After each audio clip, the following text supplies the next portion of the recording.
मित्रों, आपका बहुत बहुत स्वागत है हमारे चैनल भज राधे पर। मित्रों, आज मैं दुनिया का सबसे बड़ा शक्तिपीठ माँ छिन्नमस्तिका मंदिर के बारे में बताएंगे। अगर आप हमारे चैनल पर नए हैं तो पहले सब्सक्राइब करें ताकि हर वीडियो का नोटिफिकेशन सबसे पहले आप तक पहुँचे। नवरात्रि के पावन अवसर पर हम आपको सुनाने जा रहे हैं दुनिया का दूसरा सबसे बड़ा शक्तिपीठ माँ छिन्नमस्तिका मंदिर के बारे में। तो मित्रों, झारखंड की राजधानी रांची से लगभग 80 किलोमीटर की दूरी पर माँ छिन्नमस्तिके का यह मंदिर है। रजप्पा के भैरवी भेड़ा और दामोदर नदी के संगम पर स्थित माँ छिन्नमस्तिके मंदिर आस्था की धरोहर है। असम के कामाख्या मंदिर के बाद दुनिया के दूसरे सबसे बड़े शक्तिपीठ के रूप में विख्यात माँ छिन्नमस्तिके मंदिर काफ़ी लोकप्रिय है। रजप्पा का यह सिद्धपीठ केवल एक मंदिर के लिए ही विख्यात नहीं है। छिन्नमस्तिके मंदिर के अलावा यहाँ महाकाली मंदिर, सूर्य मंदिर, 10 महाविद्या मंदिर, बाबा धाम मंदिर, बजरंगबली मंदिर, शंकर मंदिर और विराट रूप मंदिर के नाम से कुल 7 मंदिर हैं। पश्चिम दिशा से दामोदर तथा दक्षिण दिशा से कलकल करती भैरवी नदी का दामोदर में मिलना मंदिर की खूबसूरती में 4 चांद लगा देता है।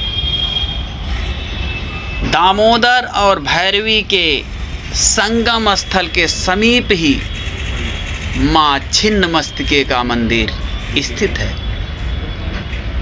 मंदिर की उत्तरी दीवार के साथ रखे एक शिलाखंड पर दक्षिण की ओर मुख किए माता छिन्नमस्तिके का दिव्य रूप अंकित है। मंदिर के निर्माण काल के बारे में पुरातात्विक विशेषज्ञों में मतभेद है। किसी के अनुसार मंदिर का निर्माण 600 वर्ष पहले हुआ था, तो कोई इसे महाभारत युग का मानता है। यह दुनिया के दूसरे सबसे बड़े शक्तिपीठ के रूप में जाना जाता है। असम स्थित माँ कामाख्या मंदिर को सबसे बड़ा शक्तिपीठ माना जाता है। मंदिर में बड़े पैमाने पर विवाह भी संपन्न कराए जाते हैं। मंदिर में प्रातःकाल 4 बजे माता का दरबार सजना शुरू होता है। भक्तों की भीड़ भी सुबह से पंक्तिबद्ध खड़ी रहती है। खासकर शादी विवाह, मुंडन, उपनयन के लगन और दशहरे के मौके पर भक्तों की 3-4 किलोमीटर लंबी लाइन लग जाती है। इस भीड़ को संभालने और माता के दर्शन को सुलभ बनाने के लिए कुछ माह पूर्व पर्यटक विभाग द्वारा गाइडों की नियुक्ति की गई है। आवश्यकता पड़ने पर स्थानीय पुलिस की मदद ली जा सकती है। मंदिर के आसपास ही फल फूल प्रसाद की कई छोटी छोटी दुकानें। आमतौर पर लोग यहाँ सुबह आते हैं और दिन भर पूजा पाठ और मंदिरों के दर्शन करने के बाद शाम होने से पूर्व ही लौट जाते हैं। ठहरने की भी अच्छी सुविधा यहाँ अभी उपलब्ध नहीं हो पाई है। माँ छिन्नमस्तिके मंदिर के अंदर स्थित शिलाखंड में माँ की 3 आँखें हैं। बायां पांव आगे की ओर बढ़ाते हुए वे कमल पुष्प पर खड़ी हैं और पांव के नीचे विपरीत रति मुद्रा में कामदेव और रति शयनावस्था में है। माँ छिन्नमस्तिके का गला सर्पमाला तथा मुंडमाल से सुशोभित है। बिखरे और खुले केस, जिह्वा बाहर, आभूषणों से सुसज्जित माँ नग्नावस्था में दिव्य रूप में है। दाएं हाथ में तलवार तथा बाएं हाथ में अपना ही कटा मस्तक है। इनके अगल बगल डाकिनी और साकिनी खड़ी हैं, जिन्हें वे रक्तपान करा रही हैं और स्वयं भी रक्तपान कर रही हैं। इनके गले से रक्त की 3 धाराएं बह रही हैं और मंदिर का मुख्य द्वार पूरब मुखी है। मंदिर के सामने बलि का स्थान है। बलि स्थान पर प्रतिदिन औसतन 100 से 200 बकरों की बलि चढ़ाई जाती है। मंदिर की ओर मुंडन कुंड है। इसके दक्षिण में एक सुंदर निकेतन है, जिसके पूर्व में भैरवी नदी के तट पर खुले आसमान के नीचे एक बरामदा है। इसके पश्चिम भाग में भंडार गृह है। रुद्र भैरव मंदिर के नज़दीक एक कुंड है। मंदिर की भित्ति 18 फुट नीचे से खड़ी की गई है और नदियों के मध्य में एक अद्भुत पाप नाशनी कुंड है, जो रोगग्रस्त भक्तों को रोग मुक्त कर उनमें नवजीवन का संचार करता है। यहाँ मुंडन कुंड चेताल के समीप ईशान कोण का यज्ञ कुंड, वायुकोण कुंड, अग्निकोण कुंड जैसे कई कुंड हैं और दामोदर के द्वार पर एक सीढ़ी है। इसका निर्माण 22 मई 1972 को संपन्न हुआ था। इसके तांत्रिक घाट कहा जाता है, जो 20 फुट चौड़ा तथा 208 फुट लंबा है।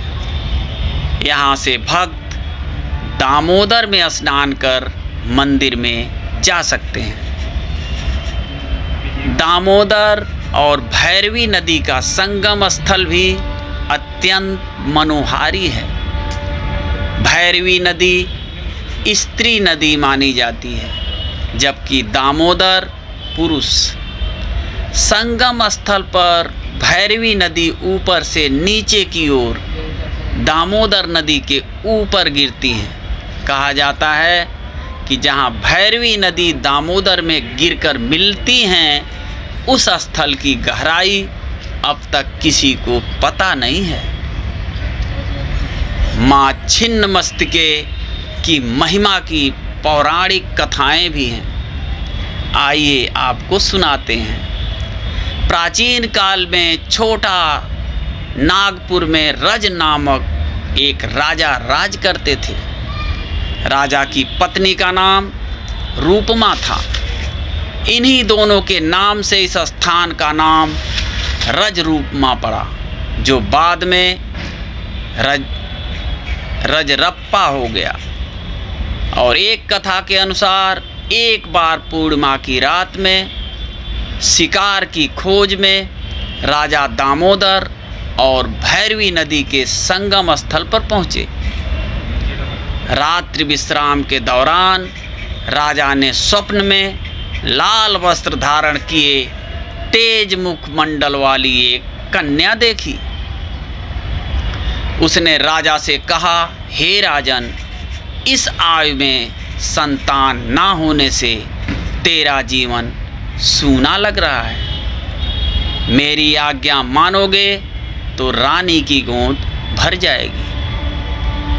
राजा की आंखें खुली तो वे इधर उधर भटकने लगे। इस बीच उनकी आंखें स्वप्न में दिखी कन्या से जा मिली। वह कन्या जल के भीतर से राजा के सामने प्रकट हुई। उसका रूप अलौकिक था। वह देख राजा भयभीत हो उठे और राजा को देख वह कन्या कहने लगी, हे राजन, मैं छिन्न मस्तिके देवी हूँ। कलयुग के मनुष्य मुझे नहीं जान सके हैं, जबकि मैं इस वन में प्राचीन काल से गुप्त रूप से निवास कर रही हूँ। मैं तुम्हें वरदान देती हूँ कि आज से ठीक 9वें महीने तुम्हें पुत्र की प्राप्ति होगी। देवी बोली, हे राजन, मिलन स्थल के समीप तुम्हें मेरा एक मंदिर दिखाई देगा। इस मंदिर के अंदर शिलाखंड पर मेरी प्रतिमा अंकित दिखेगी। तुम्हें सुबह मेरी पूजा कर बलि चढ़ाओ। ऐसा कहकर छिन्न मस्तिके अंतर ध्यान हो गई। इसके बाद से ही यह पवित्र तीर्थ रजरप्पा के रूप में विख्यात हो गया।